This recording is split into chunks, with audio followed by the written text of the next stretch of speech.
जयांचे केलिया स्मरण होय सकळ विद्यांचे अधिकरण तेची वंदो श्रीचरण श्री गुरूंचे ते नमस्कार होणे आता. विचार सागर तरंग दुसरा परिच्छेद 4 क्रमांकाचा सिद्धांत मताने विषयाची सिद्धी.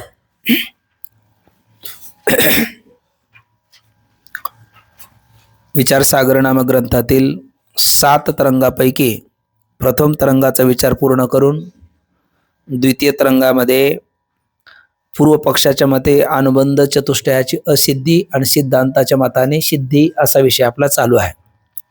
त्या अनुबंध चतुष्टयामध्ये पहिला अधिकारी हा अनुबंध आहे, दुसरा विषय, तिसरा प्रयोजन आणि चौथा संबंध.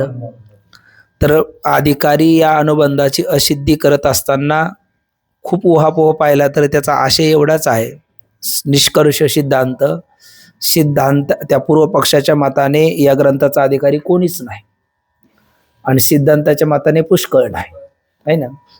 कोणीच नाही असं म्हणणं कोणाचं? पूर्व पक्षाचं. आणि पुष्कळ नाही हे म्हणणं कोणाचं आहे? उत्तर पक्षाचं. याचा अर्थ पुष्कळ नाही आहे ना, हे बरोबर आहे. कोणीच नाही हे म्हणणं बरोबर नाही, चुकीचं आहे. आणि मग कोणीच नाही असं म्हणत असताना पुष्कळ नाही हे पूर्व पक्षाला दिलेलं उत्तर आहे, व तुझं म्हणणं पुष्कळ नाही म्हणशील तर बरोबर आहे, पण कोणीच नाही हे म्हणणं मात्र बरोबर नाही. आणि मग ते पुष्कळामध्ये कोण नाही आणि कोणीतरी आहे त्यात कोण आहे हे कळण्याकरता पामरात 3 प्रकार, विषयी 3 प्रकार, जिज्ञासू 3 प्रकार आणि मुक्तामध्ये 4 प्रकार असा विचार करून पामर विषयी त्यातले 3 प्रकारापैकी कोणी असेल तरी ते या ग्रंथाचे अधिकारी नाहीत. मुक्तामध्ये 4 प्रकार असेल तर तेही या ग्रंथाचे अधिकारी नाहीत. पण जिज्ञासूमध्ये मात्र मंद असेल, उत्तम असेल किंवा कनिष्ठ असेल तो मात्र या ग्रंथाचा अधिकारी आहे. तसाच या ग्रंथाचा विषय जीव ब्रह्मैक्य ज्ञान आहे. पूर्व पक्षाच्या मताने या विषयाची सिद्धी नाही, पण सिद्धांती सांगतात की असं नाही, या विषयाची सिद्धी आहे. कशी आहे तर पूर्व पक्ष आतापर्यंत श्रुती, युक्ती आणि अनुभूतीने बोलला. श्रुतीने बोलत असताना त्याने जीवाच्या ठिकाणी किती क्लेशाचा विचार सांगितला? पंचक्लेशाचा विचार सांगितला. अविद्या, अस्मिता, राग, द्वेष आणि अभिनिवेश अशा पंचक्लेशाने युक्त कोण? जीवात्मा, जीव आहे. आणि परमात्मा या 5 क्लेशाने मुक्त आहे. बरं, युक्ती दिली. पंचक्लेशाने युक्त जीवात्मा याचा अर्थ जीवात्मा कसा आहे? परिच्छिन्न आहे. आणि परमात्मा पंचक्लेशाने मुक्त असल्यामुळे तो व्यापक आहे. बरं, जीवात्मा हा नाना आहे आणि परमात्मा हा एक आहे. मग नानात्वाने, परिच्छिन्नत्वाने, पंचक्लेशाने युक्त असणाऱ्या जीवात्म्याचं व्यापक, एक आणि पंचक्लेश मुक्त असणाऱ्या परमात्म्याशी ऐक्य होईल कसं? बरं, जीवाच्या ठिकाणी पुन्हा 3 भेद आहेत, स्वगत, सजातीय आणि विजातीय. सावयव आहे म्हणून स्वगत भेद आहे, त्याच्या जातीतले अनेक जीव असल्यामुळे सजातीय भेद आहे, आणि त्याच्या सत्तेतले अनेक पदार्थ असल्यामुळे विजातीय भेद आहे. पण परमात्मा हा निरावयव आहे म्हणून स्वगत भेद नाही, एकच आहे म्हणून सजातीय भेद नाही, आणि त्याच्या सत्तेतला दुसरा पदार्थ नाही म्हणून विजातीय भेद नाही. आणि मग त्या दोघांचं ऐक्य होईलच कसं? आता तुम्ही काय म्हणाल, अहो जीवाचं जे नानात्व आहे ना ते वाच्यार्थामध्ये आहे. जीव म्हणजे काय? अंतकरण, अधिष्ठान, चैतन्य, त्याच्या आश्रयाने असणारं अंतकरण, आणि त्या अंतकरणामध्ये पडलेलं प्रतिबिंब, या तिघाला म्हणून काय म्हणतात? जीव म्हणतात. पण मग जीवातला विशेषण भाग कोणता आहे? अंतकरण. आणि विशेष भाग कोणता आहे? साक्षी, प्रत्यक, आत्मा, कुटस्थ, त्वमपद लक्ष, त्याला नावे आहे. आणि मग त्या साक्षीचं ब्रह्माशी ऐक्य व्हायला हरकत नाही. कारण का? तुम्ही म्हणाला सुख दुःख सगळ्यांचे सगळ्याला, साक्षी एक आहे, मग सगळ्यांचे सुख दुःख सगळ्याला झाले पाहिजे? नाही होणार. का? सुख दुःख धर्म कोणाचे? अंतकरणाचे, आणि अंतकरण प्रत्येकाचं नान आहे. त्यामुळे सुख दुःख भोगाचा, संकाराचा दोष येत नाही. कशाचे एकत्व मानलं तरी, साक्षीचे एकत्व मानलं तरी. पण मग ठीक आहे, सुख दुःखाचा भोगाचा, संकाराचा दोष नसला तरी कोणता येऊ शकतो? सुख दुःखाच्या ज्ञानाच्या, संकाराचा दोष तुमच्यावर येऊ शकतो. कारण साक्षी जर सर्वांचा एकच आहे तर सगळ्यांचे सुख दुःख कळायला पाहिजे. मुळात तर साक्षी आम्ही मानतच नाही. का? कारण मी करता आहे, मी भोगता आहे, मी सुखी आहे, मी दुःखी आहे, या रूपाने प्रत्येकाला काय आहे? जीवाला ज्ञान आहे. पण माझ्यामध्ये साक्षी म्हणून कोणी आहे याचं कोणालाच ज्ञान नाही. आणि मग वंद्य पुत्राचं कोणाला ज्ञान नाही म्हणून तो जसा नाही, तसं साक्षीचं कोणाला ज्ञान नाही म्हणून आम्ही साक्षी मानतच नाही. पण तुम्हा वेदांती लोकांच्या कल्पनेप्रमाणे मानला तरी त्याचं ब्रह्माशी ऐक्य होणार नाही. कारण साक्षीवर अंतकरणाचं नाना तू मानल्यामुळे भोगाचा दोष जरी टळला तरी साक्षी एक मानल्यामुळे ज्ञानाच्या संकराचा दोष येईल. कारण वेदांता मतामध्ये सुख दुःख कसे आहेत, साक्षी भाष्य आहे. याचा अर्थ साक्षी त्याचं काय करतो, प्रकाशन करतो. बरं वेदांताच्या सरणीप्रमाणे ही गोष्ट कशी आहे, बरोबर आहे, सत्य आहे. का बरे? कारण सुखाची साधनं जीवाकडे किती आहेत, 3 आहेत. 1 अंतकरण, 2 वृत्ती, 3 ज्ञानेंद्रिय आहे ना, पंचज्ञानेंद्रिय. मग आता ते अंतकरण वृत्ती सुख दुःखाला जाण्याला समर्थ नाही. का बरे? 2 कारण. 1 दोन हा म्हणजे आत काय अतिसामिप्यात हा दोष आला म्हणून, आणि दुसरं म्हणजे जसं अग्नीची दाहकता वृत्ती अग्नी भिन्न पदार्थाला जाळते आहे ना, अग्नीला जाळत नाही, तशी अंतकरणाची वृत्ती अंतकरण भिन्न पदार्थाला जाणते. कोणाला जाणत नाही, अंतकरणाला जाणत नाही. अरे ते अंतकरणाला जाणत नाही म्हटल्याच्या नंतर अंतकरण स्थित सुख दुःखाला जाणत नाही, हे काही वेगळं सांगण्याची आवश्यकता नाही.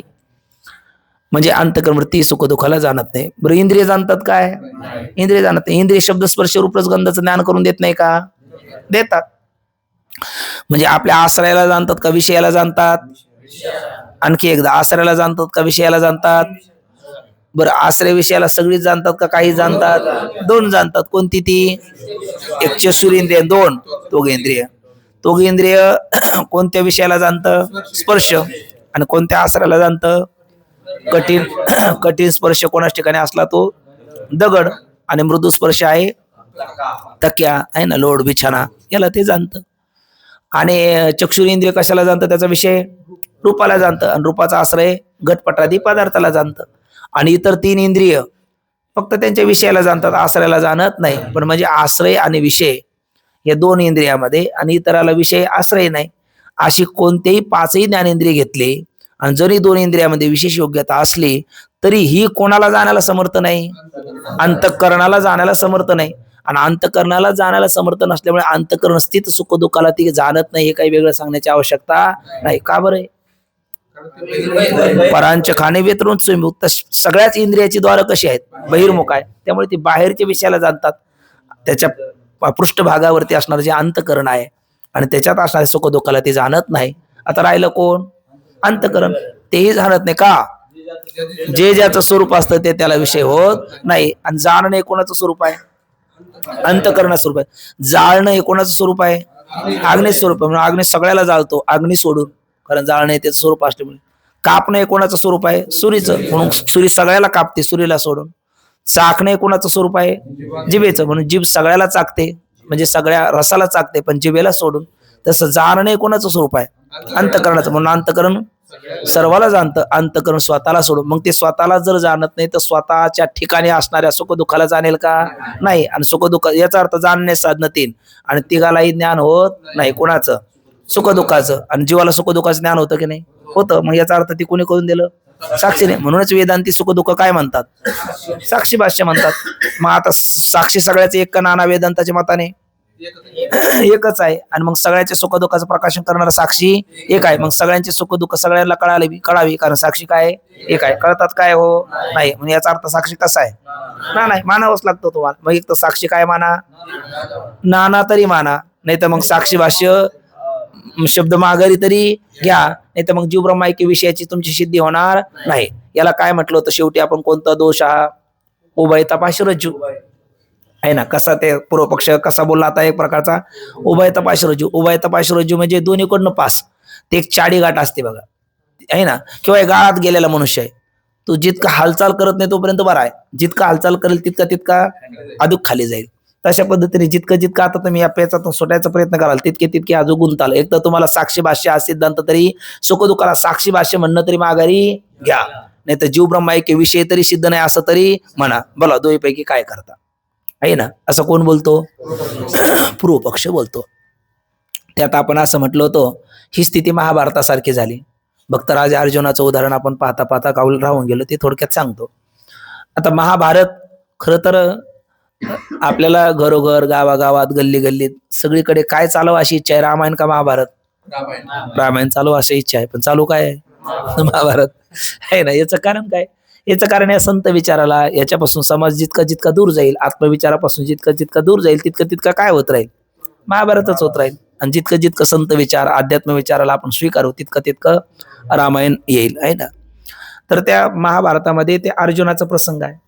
आपल्याला सगळ्याला कल्पना आहे, सुषुप्ती अवस्थेमध्ये असताना 5 पांडव म्हणून 5 पांडवाच्या मुलालाच मारलं कोणी, त्या अश्वत्थाम्याने. आणि ते मस्तक दाखायला घेऊन आला दुर्योधनाला. दुर्योधन सुद्धा हळहळा, अरे म्हटलं आमच्या वंशाला पाणी देणारा सुद्धा तो कोणी सोडला नाहीस. आणि हळहळ दुर्योधन मेला. पण जाताना सांगितलं आता तुझी गय करणार नाही कोण, पांडव. आणि इकडे ते आले आश्रमात, तर पाहिलं ते बिभत्स दृश्य पाहिल्याच्या नंतर अत्यंत शोक करायला लागले. कारण पातिव्रत्य भावावरती वात्सल्य भाव, मातृत्व हावी झालं. आणि मग तिने या सगळ्याची निर्भत्सना केली. कोणी, द्रौपदीने. त्या धर्माकडे भाला आहे, भीमाकडे गदा आहे, अर्जुनाकडे गांडीव आहे, आणि खडग तलवार त्या नकुल सहदेवाकडे आहे. पण सगळ्याची निर्भत्सना केली. कशा करता तुम्ही, शोभेचे ठेवले का? मग कारण तुमच्यापासून प्राप्त झालेले माझे 5 पुत्र जर काळाच्या पडद्याआड जात असेल तर तुमचे शस्त्रास्त्र कशा करता, शोभेचे आहेत. आणि मग त्यामुळे ते जरा थोडस क्षात्र तेज संपन्न असणाऱ्या अर्जुनाला ते सहन झालं नाही. आणि अर्जुनाने प्रतिज्ञाच केली, आता त्याला जिवंत सोडत नाही, तर तुझ्या समोर त्याला पकडून आणतो, काय तू शिक्षा देशील त्याला आपण देऊ. भीमा अर्जुनाला घेऊन भगवान परमात्मा गेलेत आणि अश्वत्थाम्याला पकडून कोणाकडे आणून उभा केला द्रौपदी समोर. बोल म्हटले आता काय करू. अगोदर द्रौपदी मातेला वाटलं त्याला मारलं पाहिजे, पण ज्या वेळेला अश्वत्थामा समोर आला त्यावेळेला द्रौपदी माता म्हणते, मुच्यता मुच्यता मयेश ब्राह्मणो नितराम गुरु, है ना. मारोदितस्य जनने गौतमी पती देवता. याला सोडून द्या, सोडून द्या म्हटले. अंतकरण द्रौपदी मातेचं, संतांचं अंतकरण, याला सोडून द्या. कारण मारोदितस्य जनने, याची आई गौतमी, कृपी, द्रोणी हे वेगवेगळे त्यांचे नाव आहेत. कारण कृपाचार्याची बहीण म्हणून तिला कृपी म्हणतात, तिचं ठेवलेलं आई वडिलांचं नाव गौतमी आहे. आणि द्रोणाचार्याची पत्नी म्हणून द्रोणी म्हणतात, अश्वत्थाम्याची आई. मारुदितस्य जननी गौतमी पतिदेवता, ती पतिव्रता माता, तिला दुःख होऊ नये. कारण पुत्रवियोगाचं दुःख काय असते हे मी भोगते, आणि माझे पती जिवंत आहे, पण तिचा पती नाही, त्या पुत्राकडे बघून ती राहते. तो गेल्याच्या नंतर तिला काय अवलंबन आहे. म्हणून जे दुःख मी भोगते ते दुसऱ्याला होऊ नये, भाव अंतकरण कोणाचा आहे, द्रौपदी मातेचा आहे. म्हणून त्याला सोडून द्या, सोडून द्या, सोडून द्या. धर्माकडे बघितलं, धर्मही म्हणतात. आता धर्मही त्यांचं अंतकरण किती आहे आपण पाहिलं. वज्रदेव व्हावाय आपण वर्म पुसो आला दुर्योधन, तरी धर्मराजा सत्य बोलत नाही. त्यांचं अंतकरण हळवच आहे. तेही म्हणतात सोडलं पाहिजे, म्हणजे दोघाचा पक्ष झाला, सोडलं पाहिजे. इकडे भीमाकडे पाहिलं, भीमही अग्रज भ्राता पितृ समान, तोही मोठा भाऊ आहे. दादा काय केलं पाहिजे म्हटले, अर्जुना त्याला मारलंच पाहिजे, तू मारलं नाही तर मी सोडणार नाही. मग आता त्याला तुझ्या हाताने मारायचं का माझ्या हाताने ते तू ठरव. आणि बरी अर्जुनाने प्रतिज्ञा केलेली आहे. आता त्या परिवारात 2 पक्ष झाले की, धर्म आणि माता द्रौपदीचं म्हणणं याला मारलं नाही पाहिजे, आणि अर्जुनाची प्रतिज्ञा आहे, आणि भीम म्हणतो त्याला सोडला नाही पाहिजे. अशा वेळेला अर्जुनाचा आश्रय कोण आहे, आता कोण मार्गदर्शन करेल आपल्याला, भगवान. वसुदेव सुतं देवम कंसचानूरमर्दनम देवकी परमानंदम कृष्णम वंदे जगद्गुरु. मोठ्या आशेने अर्जुनाने कोणाकडे बघितलं, गोपाल कृष्णाकडे. देवा आता या प्याचातून तुम्ही सोडा, काय केलं पाहिजे. मग देवाने सांगितलं, ब्राह्मण बंधून हंतव्या आतताई वदारहन. ब्राह्मण असेल, आपला बंधू असेल, त्याला मारू नये, आणि आतताई कोणी असेल तर सोडू नये. आता हा ब्राह्मण पुत्र आहे, बरं गुरुबंधूही आहे, म्हणून काय करू नये, याला मारू नये. आणि हा आतताई नाही का, आतताई आहे. कारण एखाद्याला विष देणारा, झोपेत असताना मारणारा, एखाद्याच्या घराला अग्नी लावणारा, त्याला आतताई म्हणतात. आणि दुर्योधन काय, आपला अश्वत्थामा कसा आहे, त्यातला एका त्याने सुषुप्त अवस्थेत असताना बाळाला मारलं ना, तो आतताई आहे. त्यामुळे आतताई असला तर कोणी असेल तर सोडू नये. आता करावं काय. मग भगवंताने उत्तर खरं पेचात पाडणारं उत्तर दिलं का सोडणारं दिलं, पेचात पाडणारं उत्तर दिलं. आता करायचं काय आहे ना. आता काय करू याला, म्हणजे उत्तर असं आहे काय, हा मरूनही जिवंत राहायला पाहिजे, जिवंत राहूनही मेला पाहिजे. आणि इथे भगवंताने आपल्या शिष्याची परीक्षाही घेतली.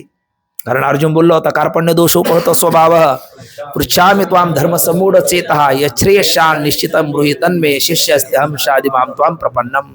आहे ना, मी तुमचा शिष्य आहे. आणि मग शिष्याला दिलेला बोध ठसला का, तो नळी फुंकली सोनारी, इकडून तिकडे गेले वारे, असा झाला. म्हणजे युद्धात हा विसरला का, अजुज्ञाचं ज्ञान जिवंत, ही परीक्षाही परमात्म्याला पाहिजे होते, म्हणून परमात्म्याने उत्तर दिलं. पण अर्जुन म्हटलं, मी पक्क्या गुरुचा चेला आहे, मी काही व्यर्थ जाणार नाही, गीतेतलं तत्वज्ञान व्यर्थ जाणार. लगेच अर्जुनाला गीतेतला श्लोक आठवला. संभावित शचा कीर्तीर मरणादतिरिच्यते भयद्राणा दुपरंतम भयाद्राणा दुपरतम ममशेंते त्वाम महारथः. म्हणजे संभावित जो मनुष्य असतो, मान सन्मान पावलेला मनुष्य असतो, तो वेळ प्रसंगी मृत्यूला आलिंगन देतो, पण अपमान नको. मृत्यूला आलिंगन देतो. आता नाव विचारू नका, आणि पाठ झाल्याच्या नंतर फार झालं तर विचारा, मी सांगतो. पण त्यांनी मृत्यू समोर आनंदाने स्वीकारला, पण अपकीर्ती नको. एकाने मग स्वतःला गोळी घालून घेतली, तर दुसऱ्याने स्वतःला गळफास लावून घेतला. आनंदाने मृत्यूला स्वीकारलं, पण काय नको आपल्याला, अपमानाचं जीणं नको. म्हणजे संभावित जो मनुष्य असतो ना, तो एक वेळेला मृत्यूला आनंदाने आलिंगन देतो, पण अपमानाचं जीवन त्याला नको असतं. आणि जो आता त्याला याच्याबद्दल काहीच नाही, त्याचा विचार सोडून द्या. बरं, अश्वत्थामा संभावित नाही का? ब्राह्मण पुत्र आहे ना, आचार्य द्रोणाचार्याचा पुत्र आहे. जे पांडवाचं अध्ययन झालेलं आहे तेच त्याचं अध्ययन झालेलं आहे, त्यामुळे तो संभावित आहे. मग आता हा आताताई असल्यामुळे मेला पाहिजे, आणि ब्राह्मण बंधू असल्यामुळे जिवंत राहायला पाहिजे. म्हणजे मरूनही जिवंत राहायला पाहिजे, जिवंत राहूनही मेला पाहिजे. पण खरं सांगा, रात्र आणि अंधार एकत्र येतात का? मग तसं मरणेपणा आणि जिवंतपणा एकत्र राहील का? नाही. पण खरं मरणं काय, खरं जगणं काय हेच कळत नाही आपल्याला. म्हणून असं वाटतं खरं मरणं खरं जगणं वेगळं आहे. एक गुरु शिष्य रस्त्याने चालले आहेत. गावातून अंतयात्रा चालली होती. रामनाम सत्य लोक म्हणत होते. वेस आली ते प्रेत विसाव्याला टेकलं. तितक्यात गुरुजी म्हटले, बाळा जा बघून ये, तो गेलेला मनुष्य जे चौघ आता टेकला ना, तो जिवंत आहे का मेलेला आहे बघून ये. गुरुजी शिष्य लागला हसायला. तो म्हटलं, मी तुम्हाला गुरु केलं, माझं चुकलं का काय असंच मला वाटायला लागलं. म्हटले, मजा रे बाळा. म्हटले, चौघाच्या खांद्यावर चालला त्या अर्थी तो मेलेलाच आहे ना. मग गुरुजी म्हटले, तू शिष्य का मी गुरु? म्हणले, तुम्ही गुरु मी शिष्य. म्हणजे मग तुला जे कळतं ते मला कळत नाही, असं तुला का बरं कळतं? चौघाच्या खांद्यावर चालला त्या अर्थी तो गेलेला, हे जर तुला कळतं मला कळणार नाही का? म्हटले, मग गुरुदेव तुम्ही असं कसं बोलता? मग म्हटले, मग तरी मी बोलतो जाऊन ये, म्हणजे याचा काहीतरी अर्थ असेल. म्हटले, मग तो तरी सांगा. म्हटले, तू जा आणि त्याच्या भोवतालचे लोक काय चर्चा करतात ते मला सांग, मग मी सांगतो तुला तो जिवंत आहे का मेला आहे. तो गेला 5 मिनिटात, पुन्हा रिटर्न वापस आला. त्यांनी सांगितलं, गुरुदेव काही म्हणतात खूप मोठी पारमार्थिक हानी झाली. म्हणजे खरा निष्काम कर्मयोगी काय म्हणावं, निष्काम उपासक काय म्हणावं, जीवनमुक्त महात्मा काय म्हणावं, असा हा व्यक्ती होती. आता अशी व्यक्ती आपल्याला कशी डोळ्याने पाहायला भेटेल, असे काही पारमार्थिक लोक म्हणतात. राजकीय क्षेत्रातले सुद्धा ते म्हणतात, हे केवळ धार्मिक नव्हते, तर धर्मनीतीचा हा ऐकावा व्यवहार, असं दोन्हीचा सम्यक समतोल समुद्र समन्वय साधणारी व्यक्ती होती. खरंच किती मोठी हानी झाली, देवा कधी बरी हानी भरून येईल, असं प्रत्येक व्यक्ती त्याच्याबद्दल काही ना काही हळहळ करतो. गुरुजी म्हटले, जिवंत आहे. गुरुजी म्हटले, जिवंत आहे. आणि पुढे गेल्याच्या नंतर पुन्हा म्हटले, आता तो म्हटला, नाही मीच बघून येतो गुरुजी. आता काही सांगण्याची आवश्यकता नाही. तो गेला. मग येऊन आला. म्हटले, गुरुदेव ते बरीच लोक म्हणतात बरं झालं ब्यात गेली, फार वैताग आणला होता. गुरुजी म्हटले, मेलेला आहे. मरण खरं हे काय, हे मरण खरं आहे. कारण मरावे परी कीर्तिरूपी उरावे, असं म्हटले ना. तुका म्हणे, एका मरणेची सरण उत्तमची उरे कीर्ती मागे, देह त्यागिता कीर्ती मागे उरे. म्हणजे खरं मरण काय आहे ना. आपण त्या दिवशी बोललो ना, ज्या देहात झोपला त्या देहात उठला तर सुषुप्ती आहे, आणि अन्य देहात उठला तर मृत्यू आहे. वेदांत उत्तर देतो, सूक्ष्म देहाचा स्थूल देहाशी वियोग म्हणजे मृत्यू आहे, आणि अन्य स्थूल देहाशी संयोग म्हणजे जन्म आहे. हे जरी खरं आहे, पण तूर्त आता अश्वत्थामा मरूनही जिवंत राहायला पाहिजे, जिवंत राहूनही मेला पाहिजे. म्हणजे त्याचं प्रत्येक मरण तर एकदाच मरण आहे, पण हा तिळतिळ मेला पाहिजे. पातकच त्याने इतकं भयंकर केलंय ना, तो यावत आयुष्य मरतच राहायला पाहिजे. बरं, खरं त्याला मारणं अशक्य आहे का बरं? अश्वत्थामा बलिर्व्यासो हनुमानुष्य विभीषण कृपपरशो रामस्य सप्तैते चिरजीवेना. 7 चिरंजीवामध्ये पहिला नंबर याचाच आहे ना. हा फ्रंटचा व्यक्ती आहे, समोरचा आहे ना, सगळ्याचा अगोदरचा आहे. मग त्याला जिवंत देहाने मारू तरी कसं शकू? याला काय केलं पाहिजे? हा मरूनही जिवंत राहायला पाहिजे, जिवंत राहूनही मेला पाहिजे. अशा वेळेला अर्जुनाने काय केलं? त्याच्या काय डोक्यावर 5 पाट काढले, आणि त्याचा तो दिव्य रत्न आहेत, मणी आहेत, तो काढून घेतला, आणि लाताबुक्क्या मारून त्याला हाकलून दिला. म्हणजे अपमानित करून त्याला सोडला. म्हणजे अपमानित करून सोडल्यामुळे हाच मरण नाही का संभाविताला? संभावितच्या अकीर्ती म्हणजे अपकीर्ती, हाच मृत्यू आहे. म्हणजे तो मेला की नाही? बरं, मेला म्हणावं तर ब्राह्मण बंधू न हंतव्या, त्याला जिवंत मारला कुठे? म्हणजे जिवंत आहे. बरं, खरं त्याला खरा मारला अर्जुनानेच की नाही? कारण आजही जे नर्मदा परिक्रमा करतात मातेचे, त्यांना अश्वत्थामा बऱ्याच लोकांना दर्शन देतो म्हणतात. हा विशाल काय म्हणजे त्रेता येत्या द्वापार युगात शरीर फार विशाल, पण तो आजही सुद्धा ते तेल मागतो म्हणतात. त्याच्या जखमेवर ते रक्त वाहतं ना, त्याला भयंकर वेदना होतात. आणि कुठपर्यंत आहे ते, किती दिवस आहे अजून काही त्याला सांगता येत नाही. म्हणजे असा मृत्यू कोणी दिला? अर्जुनाने दिला. आणि पुन्हा तो कसा आहे? जिवंत आहे. हा काय आहे? मधला मार्ग आहे. आताच्या भाषेत बायपास आहे ना, जिवंत राहून मेला, मेला असून जिवंत. तसा आता बायपास काढल्याशिवाय पर्याय नाही. नाही तर वेदांत मतामध्ये सुख दुःख कसे आहेत? साक्षी भाष्य आहेत. आणि सुख दुःख जर साक्षी भाष्य मानले तर साक्षी कसा मानावा लागतो? नाना मानावा लागतो, अनेक मानावा लागतो. आणि मग अनेक साक्षीच्या का ब्रह्मशी ऐक्य होईल कसं? बरं, मग ते ऐक्य नाही झालं तर विषयाची सिद्धी होत नाही. मग एकतर विषयाची जीव ब्रह्म ऐक्य हा विषय, जीव ब्रह्म ऐक्य हा या ग्रंथाचा काय विषय आहे, म्हणजे जीव ब्रह्म ऐक्य हा या ग्रंथाचा विषय आहे आणि तोच काही सिद्धांत आहे. मग विषयाचा सिद्धांत तरी माघारी घ्या किंवा साक्षी भाष्य हा सिद्धांत तरी माघारी घ्या, बरोबर की नाही? पण आता गुरुदेव काय सांगतात?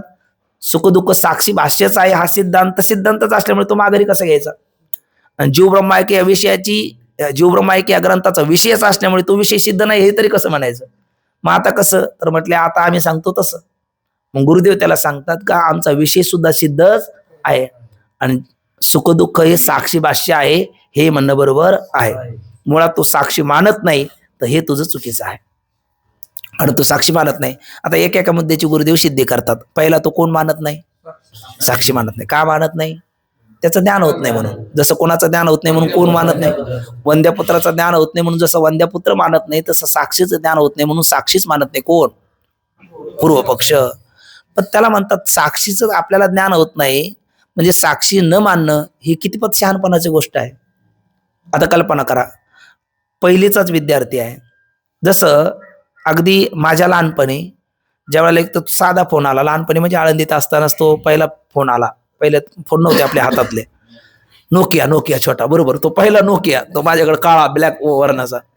तर तो आल्याच्या नंतर मग पुढे मोठे फोन आले. तर त्यावेळेला ते म्हणायचे, ज्या वेळेला आपण आता ऐकतो ना ती बोलणारी व्यक्ती आपल्याला प्रत्यक्ष दिसणार आहे. त्यावेळेला असं एखादं कोणाच्याकडनं तर ऐकलं तर म्हणले बावटे असं काही बोलतं, असं काही होत असतं काय, असं वाटायचं. पण आता आता आता असं वाटतं कोणाला?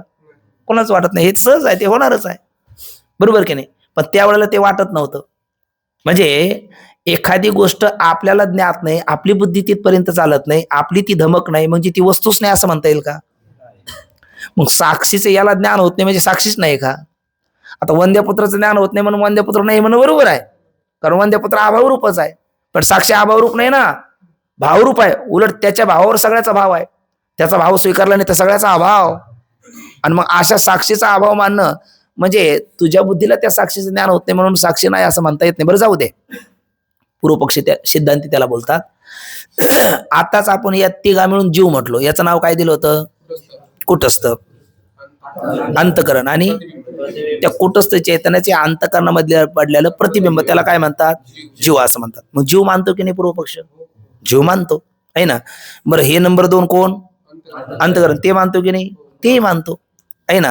म्हणजे जीवही मानतो आणि अंतकरणही मानतो. आता हे जे अंतकरण आहे त्यालाच एक नाव द्यायचं, जीवाला एक नाव द्यायचं आणि कुटस्थाला एक नाव द्यायचं. जीव कोण?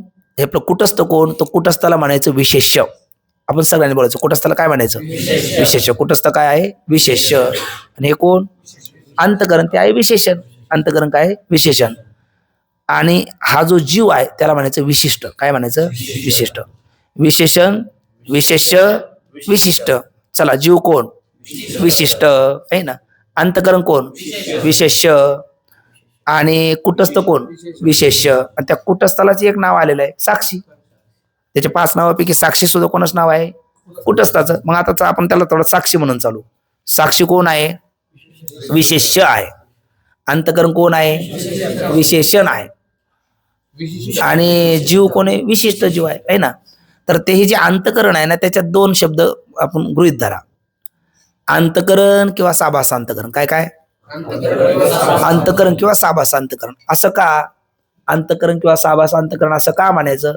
त्याचं कारण असं आहे का जीवाचं लक्षण करताना काही दर्शनकार म्हणजे आपलीच वेदांत दर्शनातलीच काही दर्शनकार जीवाचं विशेषण काही जण अंतकरण मानतात आणि काही जण केवळ अंतकरण मानताना साभास अंतकरण मानतात. काही काय करतात? केवळ अंतकरण मानतात आणि काही साभास अंतकरण मानतात. मग अंतकरण मानतात ते एक वादी आहे, आणि साभास अंतकरण मानतात ते दुसरे वादी आहे. जे साभास अंतकरण जीवाचं विशेषण मानतात त्यांना आभासवादी म्हणायचं. काय? साभास अंतकरण जीवाचं विशेषण मानतात त्यांना काय म्हणायचं? आभासवादी. सर्वांनी बोलायचं. काय म्हणायचं? आभासवादी. आणि जे केवळ अंतकरण जीवाचं विशेषण मानतात त्याला म्हणायचं औषधवादी. जे जीवाचं विशेषण अंतकरण मानतात ते कोण? औषधवादी. औषधवादी. आणि जे साभास अंतकरण मानतात ते आभासवादी. ठीक ना? असे जीवाचं विशेषण औषधवाद आभासवादामध्ये थोडस भिन्न भिन्न प्रकाराने स्वीकारलेलं आहे, पण दोघही अंतकरण किंवा साभास अंतकरण चैतन्याचं विशेषण झाल्याशिवाय जीव अशी संज्ञा येत नाही, हे दोघांनाही सुद्धा मान्य आहे. मग हे कोण? साक्षी. त्याला काय नाव दिलं आपण आता? विशेष्य. हे कोण? अंतकरण किंवा साभास अंतकरण. केवळ अंतकरण म्हटलं तर वादी, औषधवादी, आणि साभास अंतकरण म्हटलं तर आभासवादी आहे ना.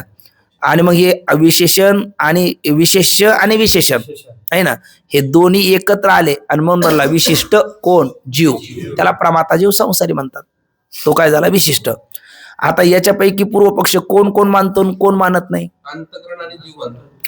हे विशिष्ट जीव मानतो आणि विशेषण अंतकरण मानतो. कोण मानत नाही? कुटस्थ किंवा साक्षी. म्हणजे विशेष भाग मानत नाही. विशेष भाग मानत नाही आणि विशेष्य आणि विशेषण आणि विशिष्ट मानतो, पण विशेष्य मानत नाही. पण विशेष्य किंवा विशेषण या दोघांपैकी एकही मानलं नाही तरी कोणाची सिद्धी होत नाही. जीवाची म्हणजेच विशिष्टाची सिद्धी होत नाही. कोणाची सिद्धी होत नाही? विशिष्टाची सिद्धी होत नाही. दोघांपैकी एकही मानलं नाही तर विशिष्ट जीवाची सिद्धी होत नाही. आणि तू त्याच्यातलं कोण मानतो? विशेषण मानतो. विशेषण कोण? अंतकरण किंवा साभास अंतकरण. अंतकरण किंवा साभास अंतकरण असं विशेषण तू मानतो. आणि विशेष असणार कोण मानत नाही? आपलं विशिष्ट जीवही मानतो. आणि विशेषण कोण मानत? आपलं विशेष कोण मानत नाही? साक्षी मानत नाही. अरे बाबा, पण बरं का मानत नाही? तुला त्याचं ज्ञान होत नाही. दुधातल्या तुपाचं ज्ञान होतं का? नाही. मग नाही का? आहे. काष्टातल्या अग्नीचं ज्ञान होतं का? नाही. मग नाही का? आहे. या केबल मध्ये इलेक्ट्रिक पॉवर प्रत्यक्ष दिसते का? नाही. मग नाही का? आहे. बरोबर की नाही? तसं साक्षीचं ज्ञान होत नाही म्हणून नाही का? आहे. दुधातलं तूप दिसत नाही म्हणून नाही का? आहे. बरं दिसणारच नाही का? दिसणार. कधी? म्हणतो नि नवनीता तैसे घे अनंता वाया व्यर्थ कथा सांडी मार्ग. तसं तुला साक्षीचं प्रत्यक्ष होणारच नाही का? होईल. ते सुद्धा घटपटाधिकासारखं नाही. त्याला म्हणायचं ज्ञानगत प्रत्यक्ष. कोणतं प्रत्यक्ष होत नाही? विषयगत प्रत्यक्ष होत नाही. तो विषय आपल्याला पुढे येईल. पण साक्षीचं प्रत्यक्ष होणारच नाही असं आहे का? होईल. पण त्याच्याकरता तुला काय करावं? शिकावं लागेल. विचारसागर शिकावं लागेल. पंचदशी शिकावी लागेल. वृत्तीप्रभाकर अमृत अनुभव हे जाणून घ्यावा लागेल आहे ना. म्हणजे त्यावेळेस कळलं. म्हणजे ते तोपर्यंत आपल्याला कळत नाही म्हणजे नाही असं म्हणता येईल का? बरं जाऊ द्या. त्याच्याशिवाय म्हणजे या दोघांशिवाय हे कोण? नाही, त्याला आता नाव दिलं ना आपण, ते बोलायचं विशेष्य आहे ना. आणि हे कोण? विशेषण. आणि विशेष्य विशेषण या दोघा वाचून एकाचाही स्वरूप स्वीकारलं नाही तर कोणाची सिद्धी होत नाही? विशिष्टाची सिद्धी होत नाही आहे ना. विशेष्य किंवा विशेषण या दोघांपैकी एकाचाही स्वरूप स्वीकारलं नाही तर विशिष्ट जीवाची सिद्धी होत नाही. आणि तो विशिष्ट जीव मानतो, विशेषण अंतकर मानतो, विशेषण अंतकर मानतो, विशेष साक्षी मानत नाही. तर हे बरोबर नाही. साक्षी मानलाच पाहिजे. कसा? एखादा राजसेवक असतो. काय असतो? राजसेवक असतो. त्याला राजसेवक का म्हणतात? राजाची सेवा करतो, राजाची आज्ञा पाळतो म्हणून त्याला राजसेवक म्हणतात. आणि राजसेवकाच्या ठिकाणी काय असते? राजसत्ता असते. राजसेवकाच्या ठिकाणी राजसेवक दिसतो का राजसत्ता दिसते? राजसेवक दिसतो. राजसत्ता कुठे दिसते आपल्याला? म्हणजे राजसत्तेला काही आकार उकार असं काय का? रंग नाही, रूप नाही, अशी आहे ना. ते राजसेवकाच्या ठिकाणी असणारी राजसत्ता दिसत नाही, पण ती मानली नाही तर याचं राजसेवकत्व सिद्ध होणार नाही. राजसेवकत्व सिद्ध होणार नाही. म्हणून राजसेवकाच्या ठिकाणी राजसत्ता दिसली नाही तरी ती मानावी लागते. तसं तुला कोण प्रतीतीला आहे? विशिष्ट आहे आणि विशेषण पण आहे. पण कोणाची प्रतीती नाही? विशेष्याची प्रतीती नाही. पण जरी प्रतीती नसली तरी विशेष मानलं पाहिजे. कारण विशेष वाचून कोणाची सिद्धी होणार नाही? विशिष्ट जीवाची सिद्धी होणार नाही. ज्या अर्थी तू विशिष्ट जीव मानतो त्या अर्थी कोण मानलं पाहिजे? विशेष साक्षी मानलाच पाहिजे. म्हणून साक्षी कल्पना आहे का साक्षी वास्तव आहे? मग साक्षी मानला पाहिजे का मानला नाही पाहिजे? वंद्या पुत्र दिसत नाही म्हणून मानला पाहिजे का नाही? हा, तो नाही मानला पाहिजे, कारण तो अभाव रूप आहे. पण साक्षी दिसत नाही म्हणून मानायचं नाही का? मानायचा आहे की नाही? साक्षी मानलाच पाहिजे, कारण साक्षी कोण आहे याच्यातला? जीवातला विशेष आहे ना. आणि अंतकरण किंवा साभास अंतकरण विशेषण आहे. आणि हे दोन्ही मिळून एकत्र आले तर विशिष्ट जीव आहे. त्या विशिष्ट जीवातला कोण दिसत नाही म्हणून न मानून चालणार नाही. विशेष साक्षी दिसत नाही म्हणून तो न मानून चालणार नाही. बरं, साक्षी तरी दिसत का नाही? तो प्रत्यक्षाचा विषय नाही. साक्षी दिसत का नाही? तो प्रत्यक्षाचा विषय नाही. पण प्रत्यक्षाचं जसं दुधातलं तूप दिसत का नाही? ते प्रत्यक्षाचा विषय झालेलं नाही आहे ना. तसं साक्षी दिसत का नाही? तो प्रत्येकाचा विषयच नाही, तो होणारही नाही. म्हणजे घटपटाधिकासारखा प्रत्यक्षाचा विषय तो होत नाही. फार झालं तर त्याचं ज्ञानगत प्रत्यक्ष होऊ शकतं, विषयगत प्रत्यक्ष कधी होत नाही. पण मग साक्षी दिसत नाही म्हणून तो न मानणं हे काय आहे? वेडेपणा ठरेल. म्हणजे साक्षी मानला पाहिजे. पहिला साक्षीची काय केली? सिद्धी केली. आणि साक्षीची सिद्धी केल्याच्या नंतर त्या साक्षीचं कोणाशी ऐक्य सिद्ध करायचं? आता ब्रह्माशी ऐक्य सिद्ध करायचं, बरोबर ना. जीव ब्रह्म ऐक्यविषयी सिद्ध करायचं ना आपल्याला. मग त्या साक्षीचं कोणाशी ऐक्य सिद्ध करायचं? ब्रह्माशी. मग साक्षी ब्रह्मरूप कसा आहे हे विचार आपण आता पुढे पाहू. पण तूर्त आता साक्षी आपण सिद्ध केला, म्हणजे आपण म्हणजे कोणी? सिद्धांतांनी. तर त्या जे सिद्ध केला त्या पंक्ती आपण पहिल्या वाचून घेऊ आणि पुढचा विषय पाहू. आता हा विषय थोडा अजून खूप बारकावे त्याच्यात आहे, पण आपण आता ढोबळ मानाने थोडंसं पुढे जाऊ. कारण हा विषय ज्यावेळेला चौथा तरंग आपल्याला येईल किंवा तुम्हाला वेळ असेल निवांत, तर चौथा तरंग आता 44 क्रमांकाच्या परिच्छेदापासून ते 50 क्रमांकाच्या परिच्छेदापर्यंत आपण थोडंसं वाचून जर घेतलं तर याच्यातले आणखी बारकावे आपल्याला पाहायला भेटतात. पुष्कळ विस्तार. पण तो विस्तार इथे आपल्याला काही आवश्यकही नाही. इथे फक्त आपल्याला कोणाची सिद्धी करायची? साक्षीची सिद्धी करायची. म्हणजे साक्षी पूर्व पक्ष म्हणतो साक्षी आम्ही मानत नाही, पण सिद्धांती म्हणतात साक्षी मानला पाहिजे. ठीक ना? बघा आता वाचू. तरंग चौथा, परिच्छेद नाही, परिच्छेद चौथा आणि तरंग दुसरा. त्यामध्ये काय बोलतात बघा. सिद्धांत मताने विषयाची सिद्धी. वाचू. जीव ब्रह्माची एकता हा या ग्रंथाचा काय आहे? विषय आहे. कोणत्या ग्रंथाचा? विचारसागर ग्रंथाचा विषय काय आहे?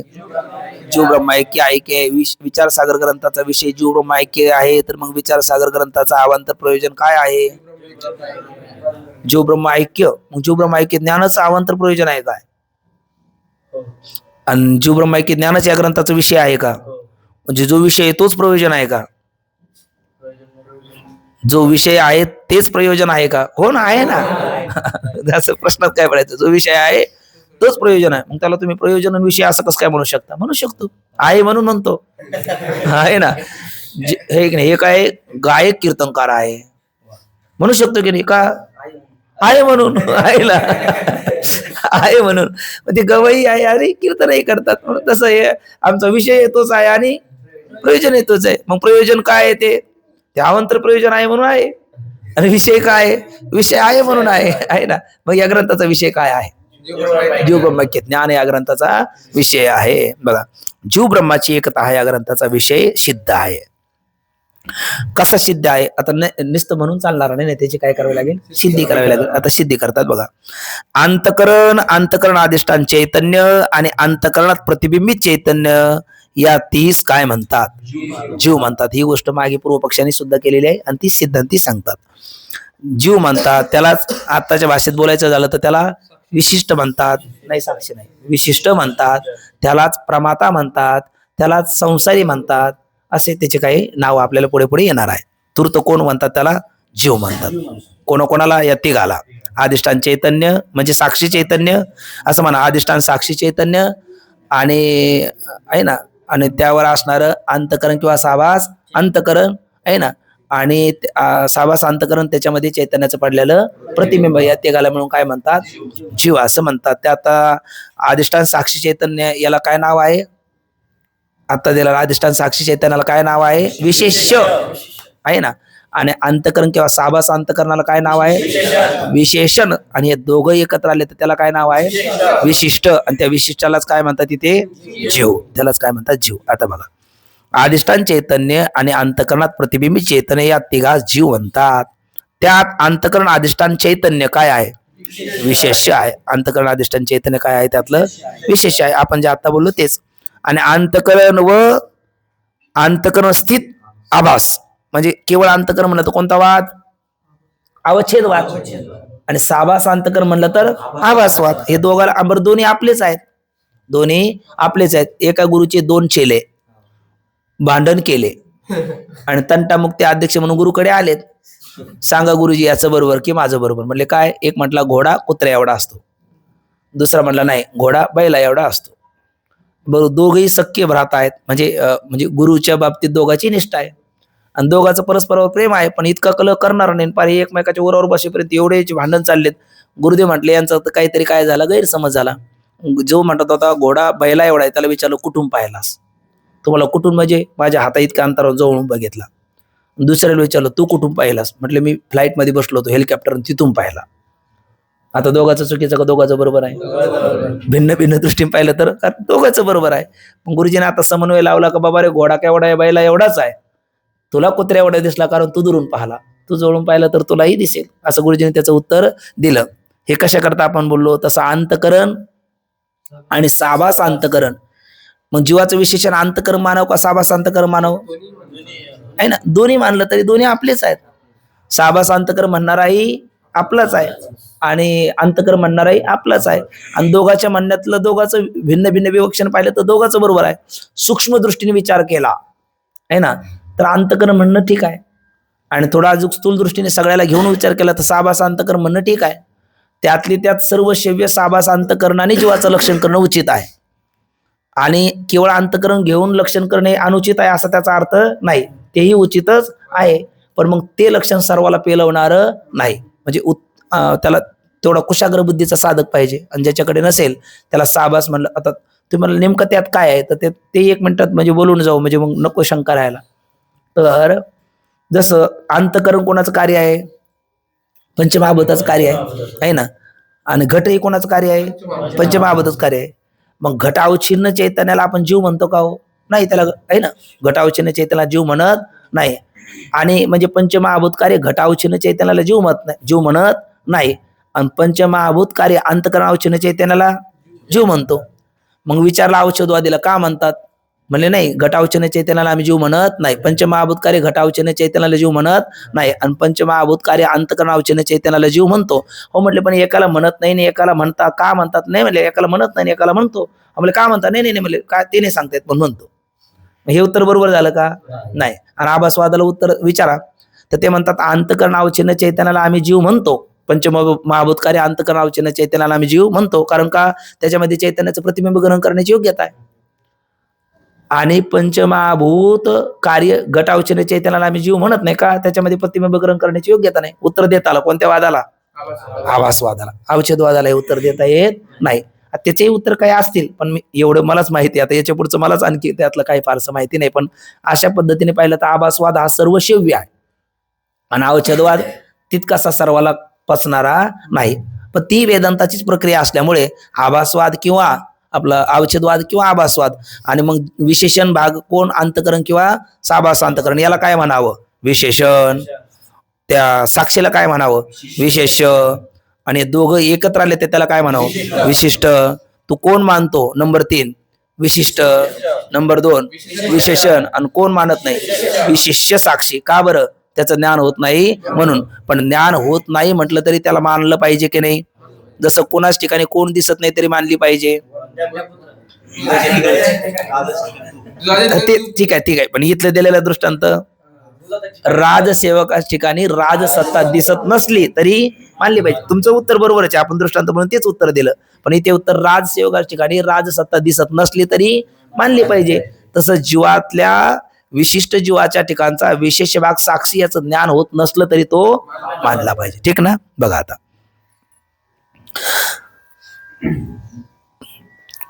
त्यात अंतकरण अधिष्ठान चैतन्य काय आहे? विशेष आहे. सगळ्यांनी बघायचं आणि बोलायचं बरं का. अंतकरण व अंतकरण स्थित आभास एवढा भाग काय आहे? विशेषण आहे.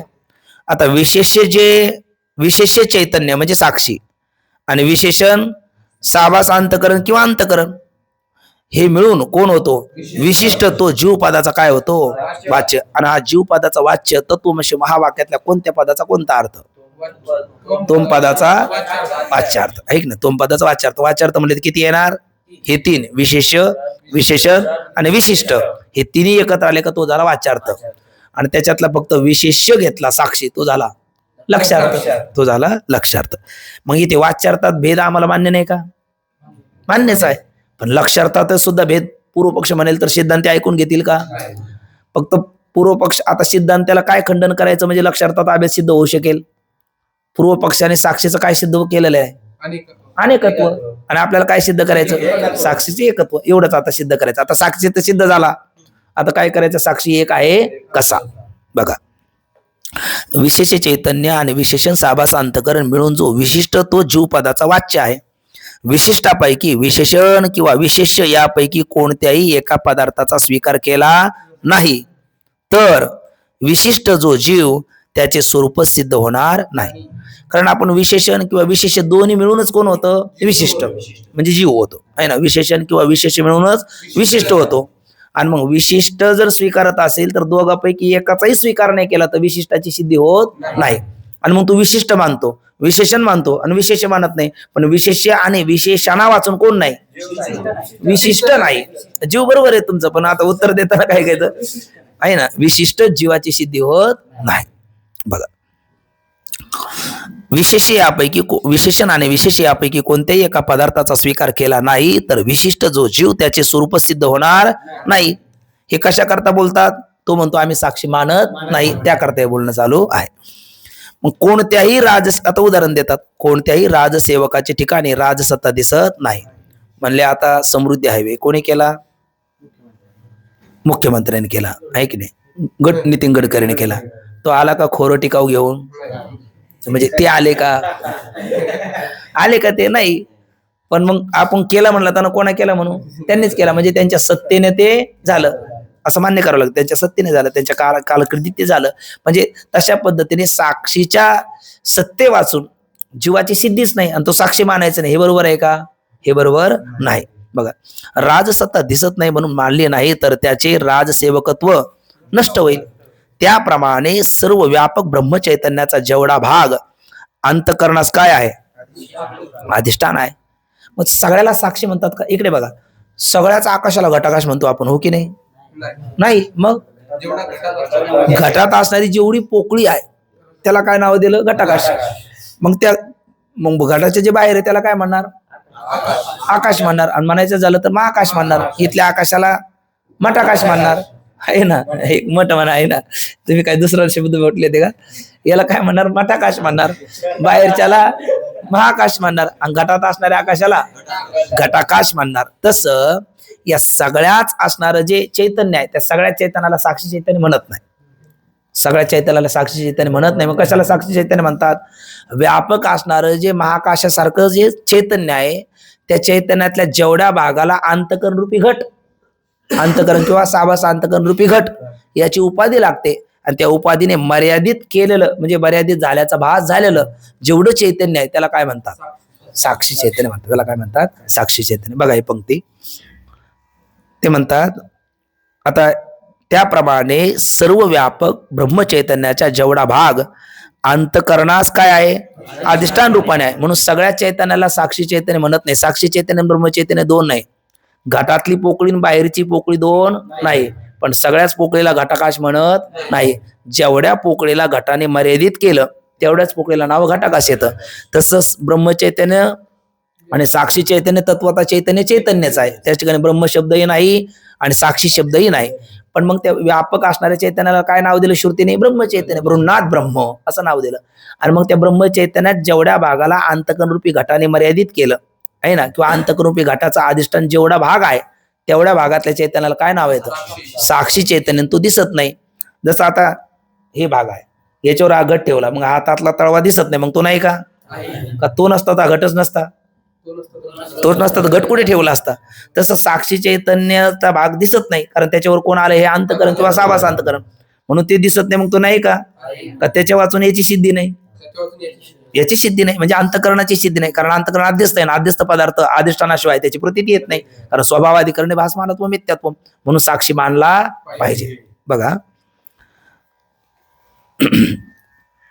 त्याप्रमाणे सर्व व्यापक ब्रह्मचैतन्याचा जेवढा भाग अंतकरणास अधिष्ठान रूपाने आहे त्यास कुटस्थ साक्षी आत्मा वगैरे काय आहेत, नावे आहेत, व तो चैतन्य भाग जीव स्वरूपात कसा आहे, विशेष भाग आहे. तो चैतन्य भाग जीव स्वरूपातला कसा भाग आहे, विशेष भाग आहे.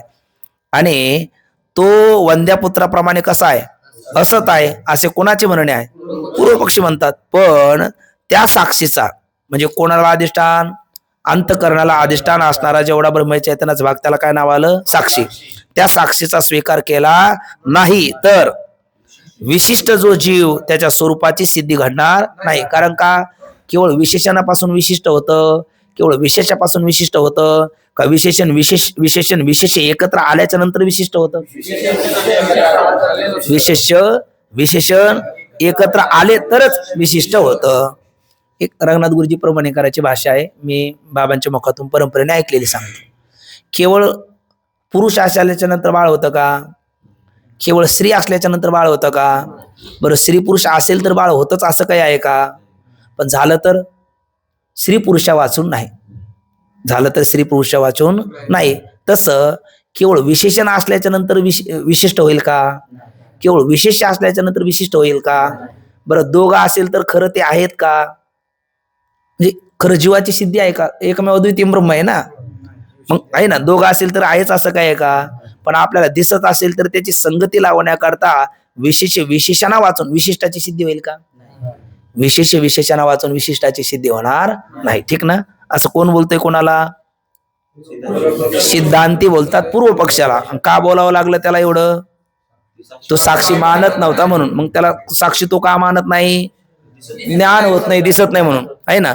पण काही गोष्टी दिसतात आणि असतात, काही गोष्टी दिसत नाही नसतात, पण काही गोष्टी दिसतात तरी नसतात, आणि काही गोष्टी असतात तरी दिसत नाही.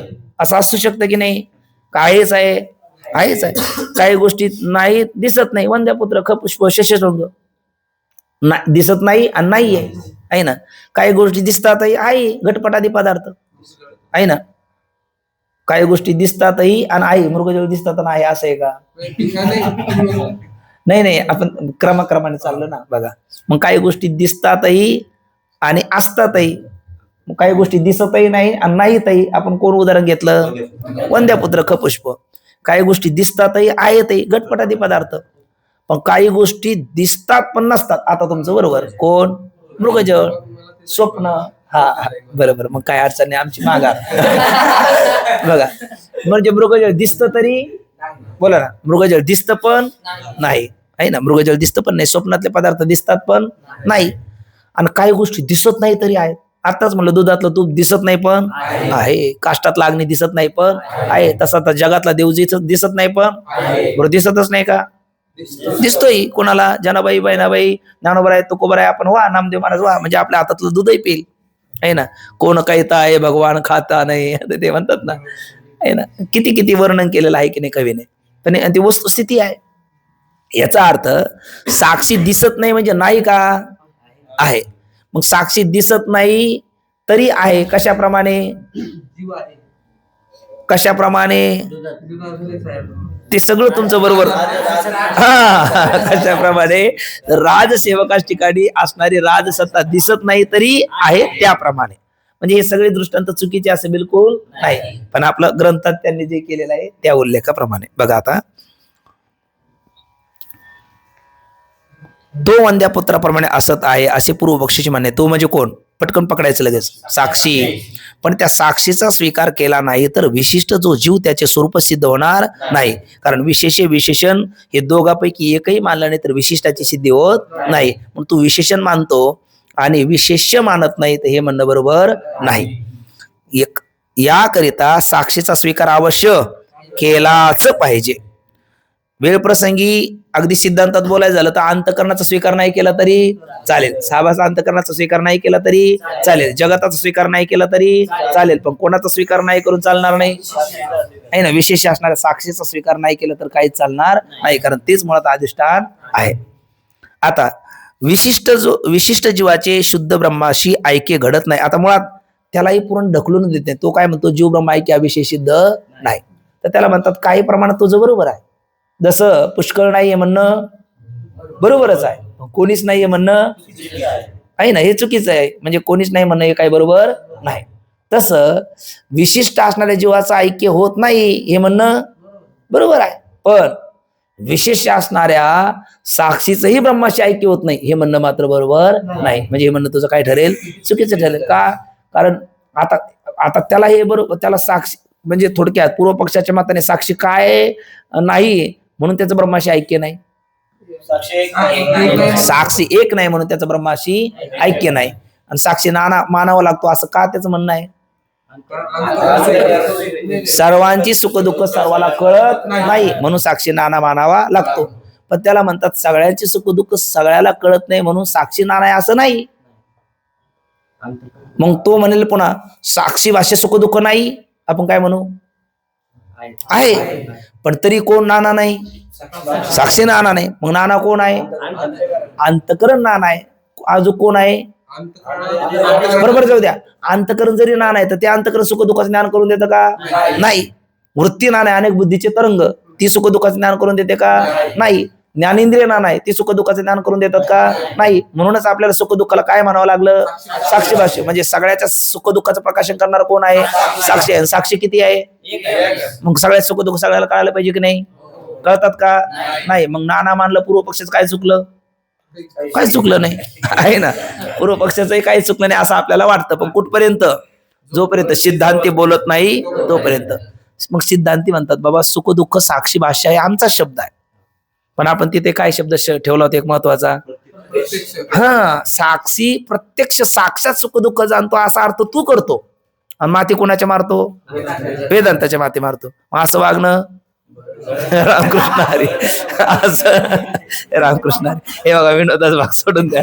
सहज आपल्याला थकवा परिहार होण्याकरता, कारण विशेष हे मनुष्याची बुद्धी थकते म्हणून मी बोललो. पण आता मूळ मुद्द्यावर या.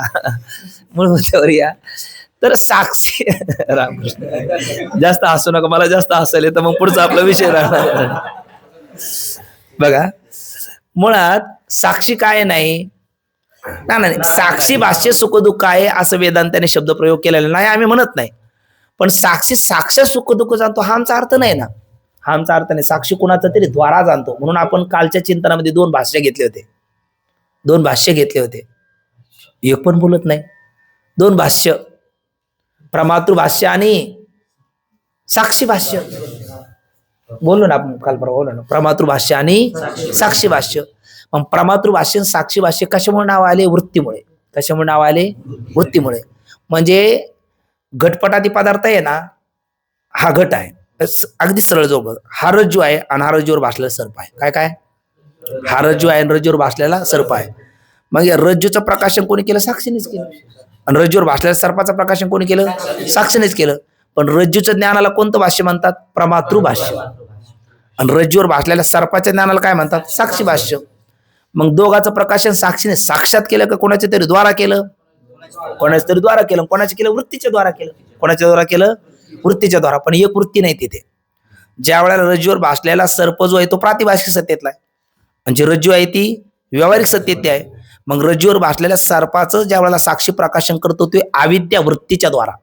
काय अविद्या वृत्तीच्या द्वारा.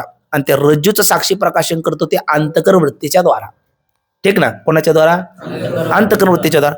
मग अंतकरण वृत्तीच्या द्वारा करतो किंवा अविद्या वृत्तीच्या द्वारा करतो. आणि ज्या वेळेला साक्षी एखाद्या पदार्थाचं प्रकाशन अंतकरण वृत्तीच्या द्वारा करतो त्या पदार्थाला काय म्हणतात? प्रमातृभाष्य. आणि ज्या पदार्थाचं प्रकाशन साक्षी अविद्या वृत्तीच्या द्वारा करतो त्याला काय म्हणतात? साक्षी भाष्य. म्हणजे याचा अर्थ इथे कोण घेतली मध्ये? आता त्या पदार्थाचं प्रकाशन आणि इकडे साक्षी मध्ये कोण घेतली? अविद्या वृत्ती किंवा अंतकरण वृत्ती आहे नाही. मग ते वृत्तीचं नानत्व आहे का साक्षीचं आहे? वृत्तीचं नानत्व आहे. तो आरोपित कोणावर केलं? साक्षीवर केलं. मग आता सांगा बरं, वृत्ती पदार्थाचं प्रकाशन करते का साक्षी करतो? वृत्ती करते. आणि तो काय म्हटला? साक्षी भाषा. मग साक्षी भाषा आपल्याला मान्य नाही का? मान्य आहे. आणि आताच तुम्ही मला वृत्ती प्रकाशन करते, हे कसं? मग का वृत्तीच्या द्वारा साक्षी करतो का साक्षीचा साई घेऊन वृत्ती करते? कसं घ्या, आहे ना. वृत्तीच्या द्वारा साक्षी करतो म्हटलं काय? आणि साक्षी वृत्तीच्या द्वारा करतो म्हटलं काय, दोन्हीचा अर्थ काय झाला, एक झाला. म्हणजे याचाच अर्थ साक्षी साक्षात करत नाही. आता आईने बाळाला जन्माला घातलं असा शब्द प्रयोग केला. काय, आईने बाळाला जन्माला घातलं. मग आईने बाळाला जन्माला घातलं म्हणताना बाप आलाच की नाही? बाप अनुसूतच आहे. कारण बापाशिवाय तुकोबरा म्हणतात 900 पुत्र होते तरी का करणे लागे पती.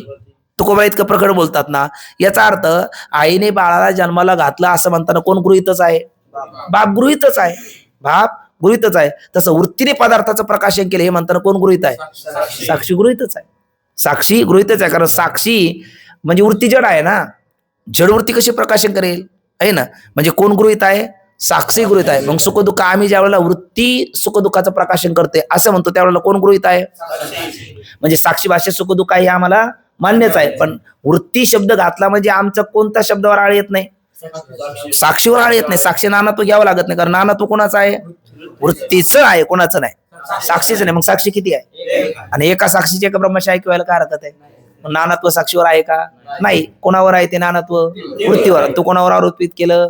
साक्षीवर. साक्षी सुख दुःख जाणतो म्हणजे साक्षात हा अर्थ कोणाचा आहे? तुझा आहे. आणि आमचा अर्थ काय? साक्षी भाषे सुख दुःख आहे पण साक्षी वृत्तीद्वारा सुख दुःखाचं प्रकाशन करतो म्हणजे परंपरेने करतो, साक्षात नाही. आणि त्यामुळे आमचा साक्षी किती आहे? एक आहे. ब्रह्म किती आहे? एक आहे. साक्षी कसा आहे? ब्रह्म कसं आहे? सच्चिदानंद रूप आहे. साक्षी कसा आहे? सच्चिदानंद रूप आहे. ब्रह्म निर्विकार आहे, साक्षी निर्विकार आहे. ब्रह्म व्यापक आहे, साक्षी व्यापक आहे ना. ब्रह्म ठिकाणी स्वगत सजते विजयते भेद नाही, साक्षी ठिकाणी स्वगत सजते विजयते भेद नाही, आहे ना. ब्रह्म ते आऊट हात नाही, तसा आमचा साक्षी खरा तसा नाही, त्याच्यावर आरोप केलाय आणि तो आरोप काही खरा नसतो. त्यामुळे जसा ब्रह्म तसा साक्षी, जसा साक्षी तसं ब्रह्म. मग दोघांचं लक्षण साम्यात एकत्व सिद्धी. मग आमच्या ग्रंथाचा विषय सिद्ध आहे का नाही? सुखदुःख साक्षी भाषा आहे की नाही? आहे की नाही? मग आता सुखदुःख साक्षी भाषा नाही का? आहे. तरी साक्षीवर नानात्व आहे का? नाही. आणि जीव ब्रह्म ऐक्य हा विषय सिद्ध नाही का? आहे. आणि मग कसं म्हटलं तर तू जीव ब्रह्म ऐक्य विषय सिद्ध नाही का? विषयी सिद्ध आहे आणि साक्षी भाष्य हेही सिद्ध आहे. फक्त सगळ्यात महत्वाचे काय, कोणती त्रुटी होती पूर्व पक्षाने जी आपल्या डोक्यात घातली? म्हणजे नाही, ती वृत्तीच त्यांनी बाजूला काढून टाकली होती आणि डायरेक्ट साक्षी प्रकाशन करतो असा अर्थ त्यांनी घेतला होता. म्हणून मग दोन्हीपैकी एक सिद्धांत माघारी घ्या, पण कुठलाही सिद्धांत माघारी घेण्याची आवश्यकता नाही असं उत्तर आपल्याला भेटलं. आता त्या पंक्ती फक्त आपल्या वाचायच्या राहिल्या. रामकृष्ण हरी. तर ते टाइम झाला आपला, तर मग त्या पंक्तीचा विचार आपण उद्याच्याला करू. फक्त आता आशय आपल्या सगळ्या लक्षात आलाय. उद्या हा पूर्ण विषय पूर्ण करून तिसरा अनुबंधाचा आपण विचार करायला प्रवृत्त होऊ. पुंडलिक वरद हरी विठ्ठल. श्री ज्ञानदेव तुकाराम पंढरीनाथ.